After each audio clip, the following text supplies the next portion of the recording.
pakermarut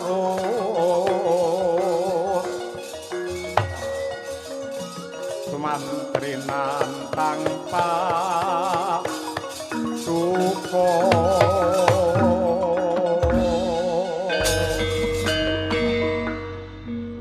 Kakang Patih Surata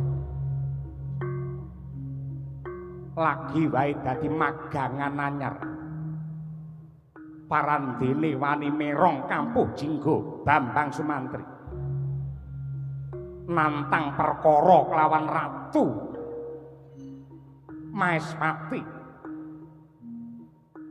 yen pancen kaya mangkono nyibarate Sumantri sing dodol aku sing tuku pira regane tak bayar kenceng ora utang ora semoyo Sumantri perintahan supaya siaga ing diri sawiga ing gati ana alun-alun Maespati supados timbang derajatipun kalian paduka menapa boten langkung prayogi Bambang Sumantri dipun dandosi busana ingkang kebak ing reh kawibawan wibawane pejabat ki ora saka kelambine ning saka pakartine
manganjur lakuning angin gugur agraning arga kura kurnita reh kakiri-kiri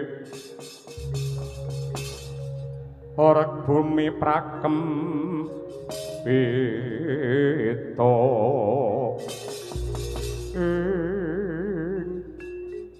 Sumantri aku wis niteni marambah makaping-kaping angger ana wong desa diangkat derajate ning kutha racake kok mesti lali karo daratan tak baleni angger ana wong desa diangkat derajate ning kutha mesti racake kok lali karo daratan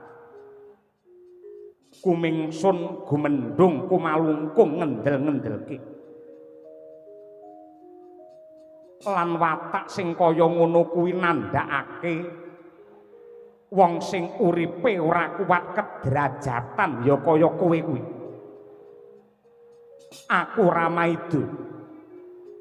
Ramaido nom-noman saiki racake akeh-akeh pinter lan kendel ning ngerti ya sak dhuwure kawruh lan kepinteran kuwi mapan ana ing tata krama tegese nadyanto kowe pinter kowe digdaya ning sak dhuwure kadigdayan lan kepinteran kuwi tata krama mudeng ora kowe lagi wae bisa nyingkirake ratu sewu negara parandene jiwamu semungah sesungaran ketitik wani nglayangi ratu nek dilayangi apa mak anggap aku demenamu apa piye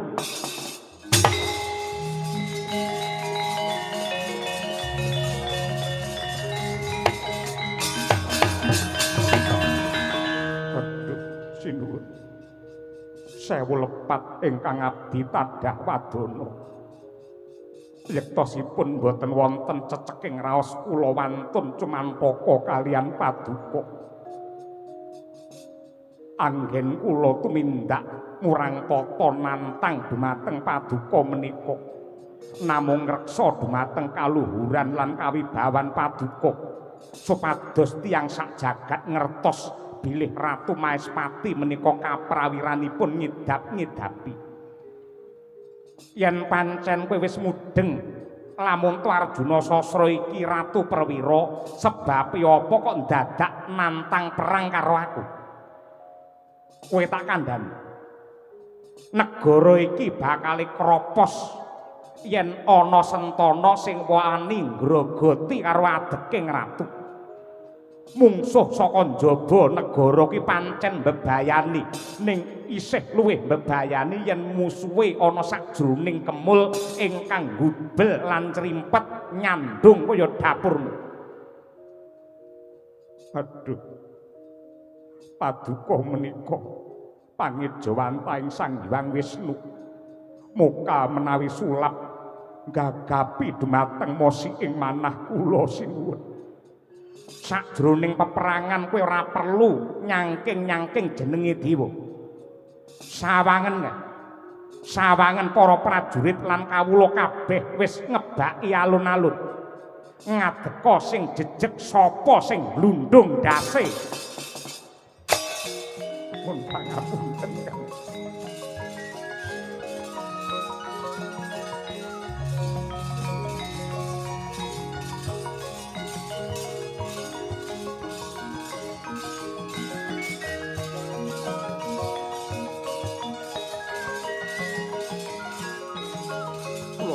Pangapunten sinuwun.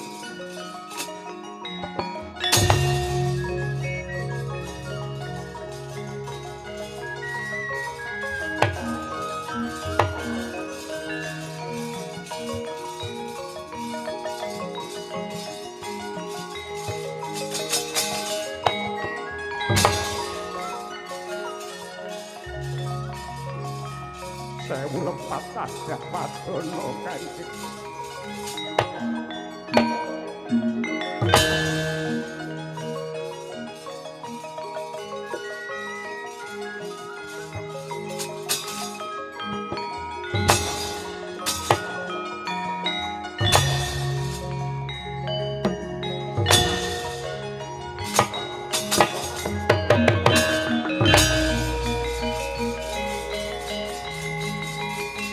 Ketokno dadamu Semantri.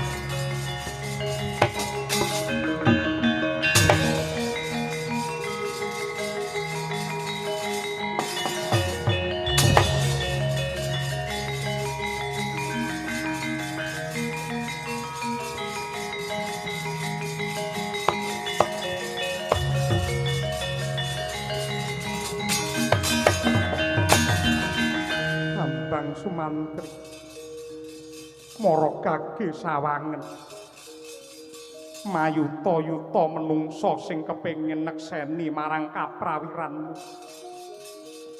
ning ya kene ripalungguhan iki katon ringkih kang dadi jiwamu mongko sing bisa mbuktekake sepira kaprawirane Ratu Gustimu ya mung kowe Sumantri. Yen kowe wegah tetandingan karo sesembahmu padha karo kowe ngina karo panjenengane. Jare kowe iki satriya, jare Sumantri iki betenging negara. Kowe iki senopatine Maespati. Ning ya kene jiwamu mulur mungker kaya cacing jijik-jijiki.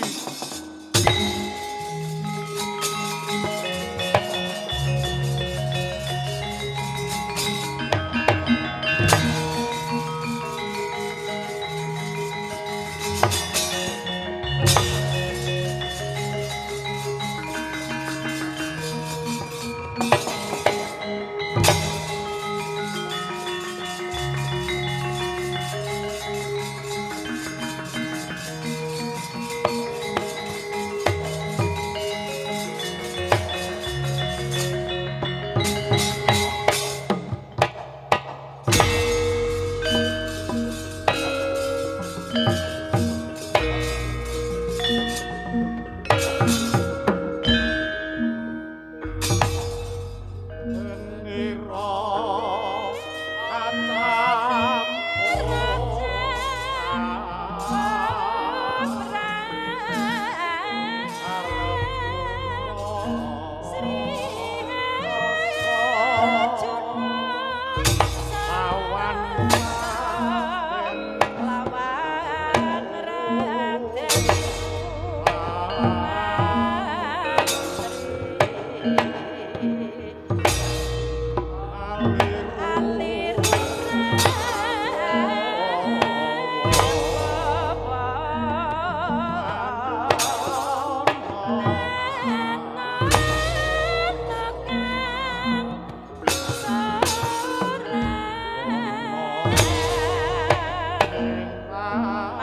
Sumantri, Bambang Sumantri.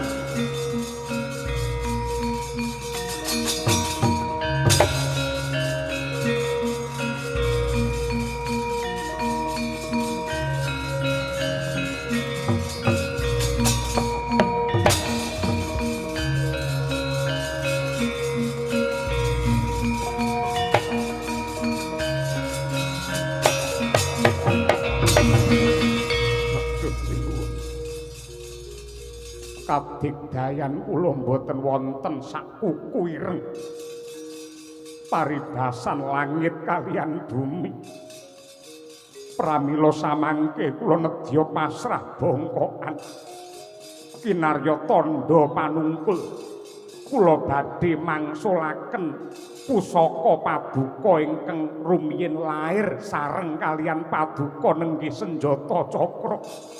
Monggo kula aturi nampi menika minangka tandha panungkul sinuwun.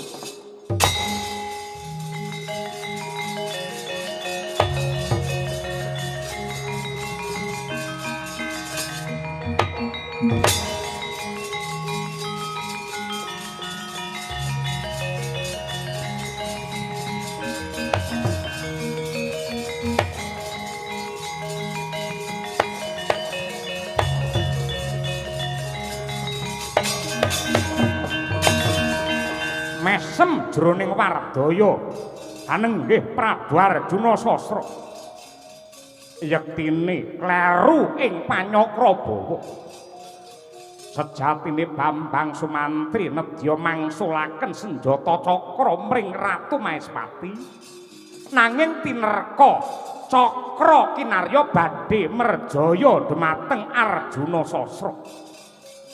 Pramila Nalindra ing Maespati sigra tingkem netra kekalih. Matek aji Triwikrama dadi buta gedhe sak gunung gedhene.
Jayamrata gerbuten aku. Kowe sing jarak perkara, kowe sing mancing-mancing, akhire aku yahene wis gedhe semene. Aku yen wis dadi brahala kaya ngene iki aja kok mung dapur. Jagat iki tak untal wae kelakon Sumantri.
Paduka jimat sesembahan kula ing marca padha prapting ndelahan sinuwun. Kula ingkang nyuwunaken pangapunten dumateng patrapipun Bambang Sumantri. Awit lare njati srana wani murang tata kaliyan paduka menika ingkang ngileni talinganipun kula.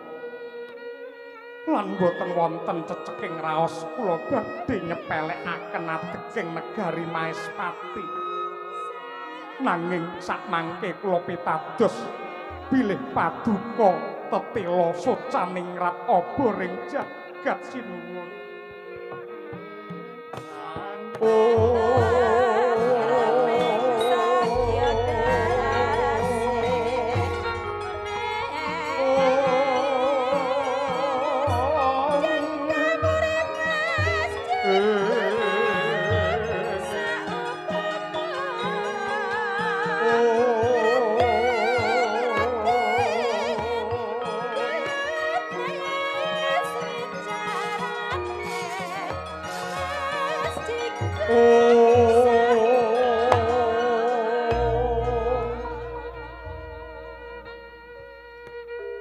Ripalungguhan iki Yayi Citrawati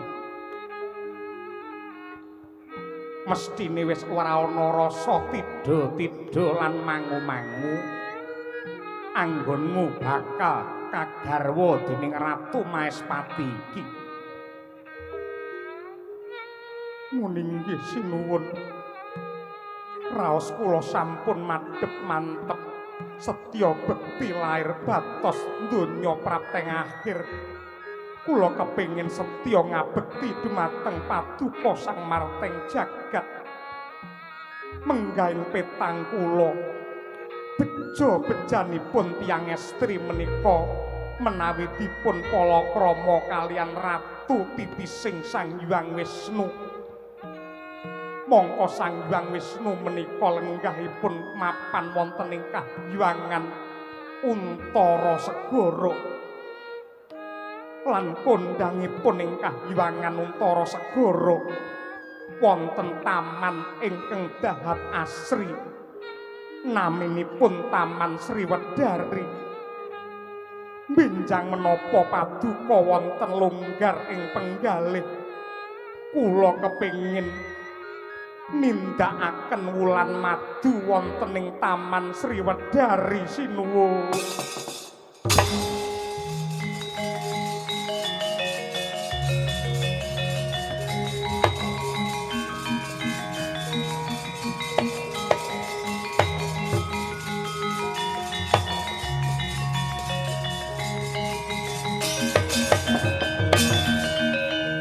Bambang Sumantri wonten dawuh tanpa lidah sinambung banyu tinalang mestine kupingmu krungu dalem kupingmu krungu ora namung uwing ngoten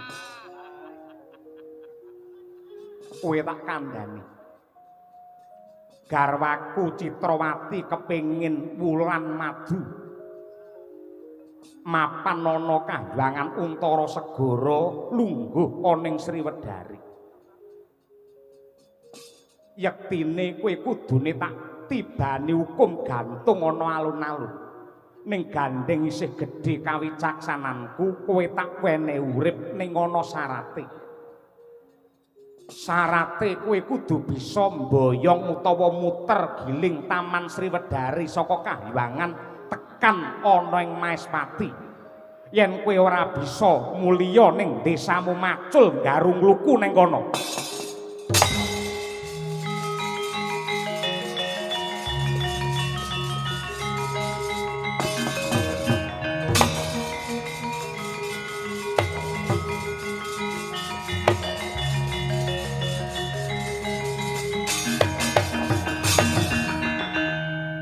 sing kudu mbuktekke kok kudu kowe meneh Sumantri.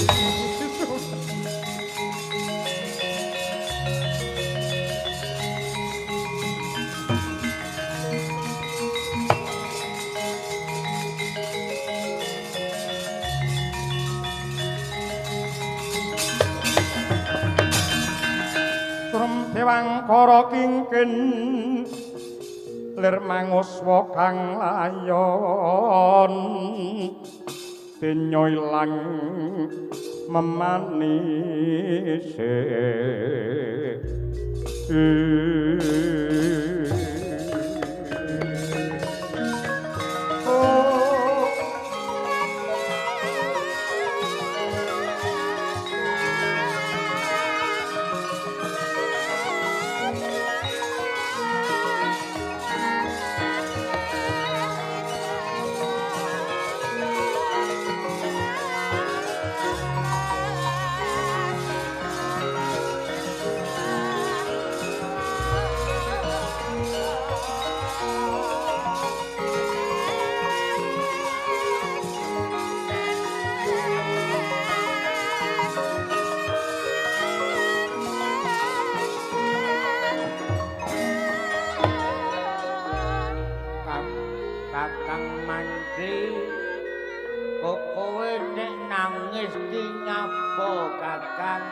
satriya sirikane satriya ki aja nganti netesake luh tiba ning bumi Kakang Mantri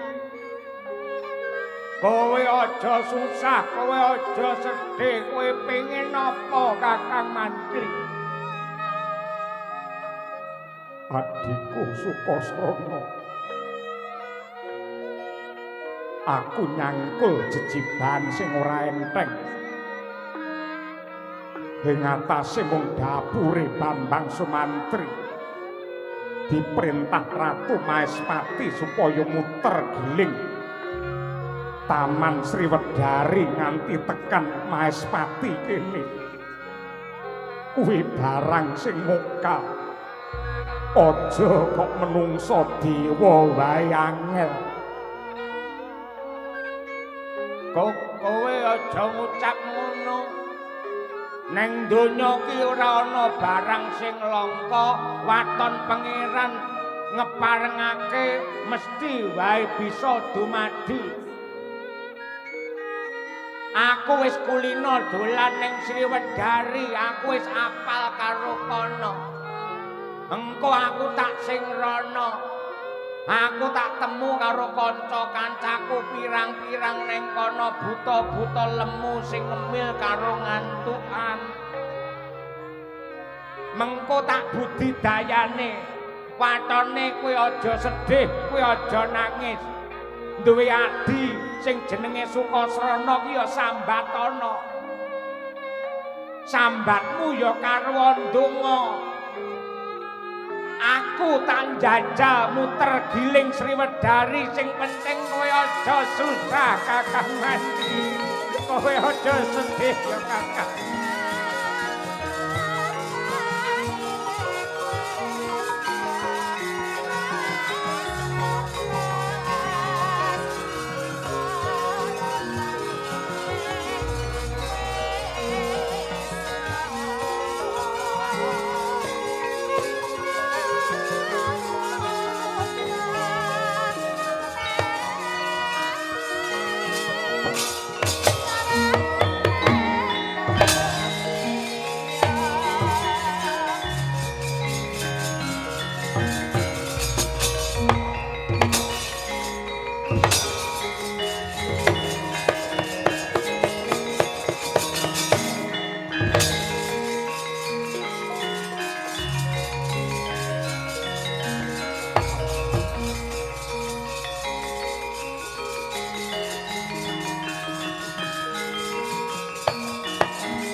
Layang ing gegana jumujuk wonten ing taman Sriwedari nenggih Bambang Sukasarana ngeningake Kang Pancandriya megeng napas panupus yektine ngubal-ubal kadigdayan linangkung nenggih Aji Candha Birawa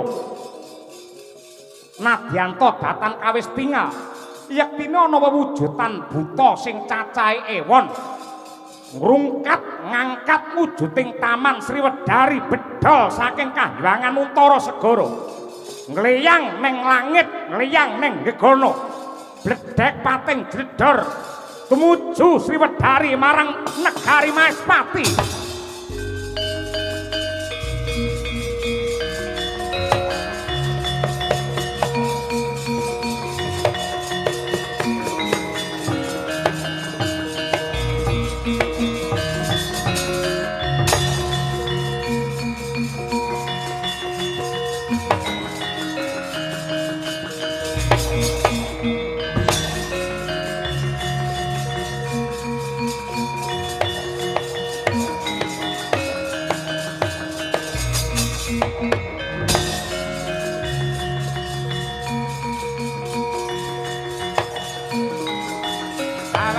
Tawangan Kakang Mantri.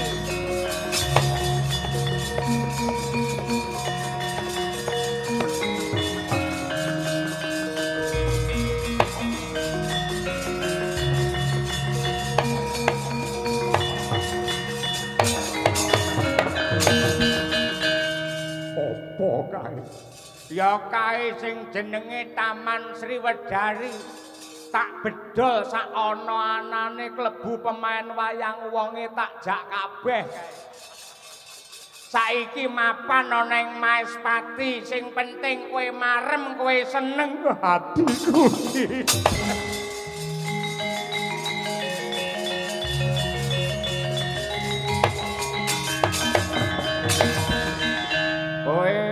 Kowe aja seneng-seneng dhisik. Aku tak njaluk pamit tak mlebu neng Taman Sriwedari. Aja nganti ana godhong sing gogrok lan garing. Mengko ndak dadi cuaning penggalih Ratu Gustimu. Aku tak dandan-dandan ning Taman Sriwedari luwih dhisik ya Kakang.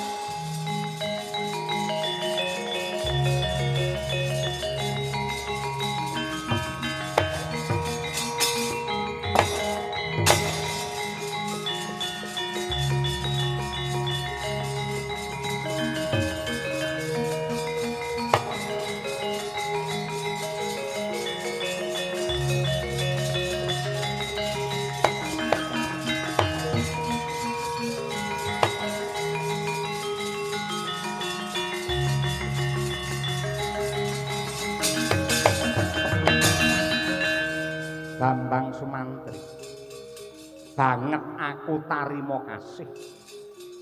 Mung sak gebyaring kilat kowe wis bisa Angrungkat lan boyong Taman Sriwedari saiki mapan oneng negara Maespati.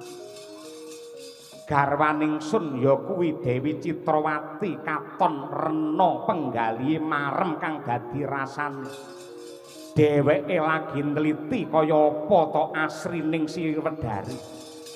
Merga ana paribasan sinuwun.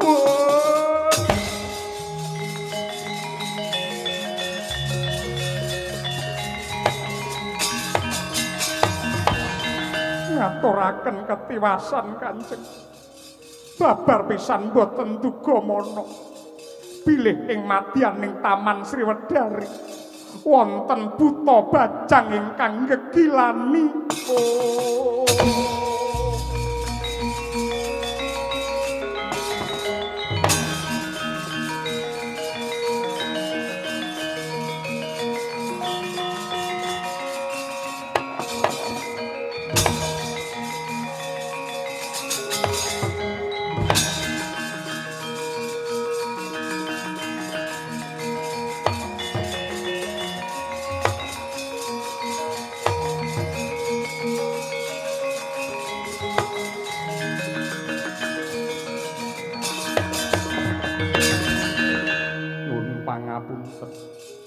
Kanjeng sinuwun badhe tindak pundi?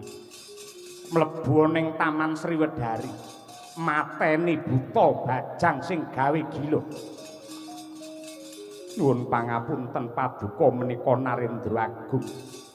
Mesti badhe tetel kawibawanipun menawi namung nyingkiraken buta bajang. Paduka menika kagungan abdi nenggih kula pun Bambang Sumantri. Katuran pinarak ingkang prayogi kula ing badhe nyingkiraken buta bajang. Yen mung disingkirake ganti dina mesti dolan ning Sriwedari meneh. Ganggu kelawan garwaku Citrawati. Mula buta bajang kae kudu dipateni. Yen pancen kowe ra tega ora mentala merjaya buta bajang, tak patenane dhewe. Mboten. Kula kemawon ingkang badhe nyingkiraken yen disingkirake genti dina mesti balik. Yen kowe ora gelem mateni, aku sing bakal mateni. Kowe saguh mateni apa? Kula sagah. Sagah apa? Sagah mejahi. Oh.